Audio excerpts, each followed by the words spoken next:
a project that aimed to increase clean water access to 150,000 residents of Bahir Dar has been inaugurated in the city with high-level officials present.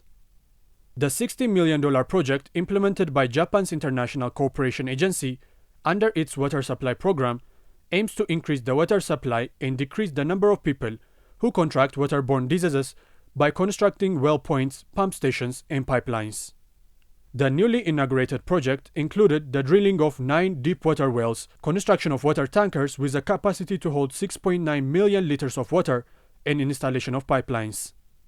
In a press release by Japan's embassy in Addis Ababa, it stated, "The government of Japan has been actively supporting the development of Ethiopia and contributing to the improvement of people's lives through various schemes, particularly in the fields of agriculture, infrastructure, industry, education, and health.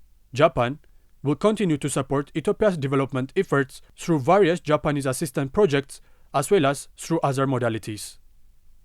The launching ceremony in Bahir Dar was attended by Japan's ambassador to Ethiopia, Ito Takako, as well as high-level federal and regional government officials.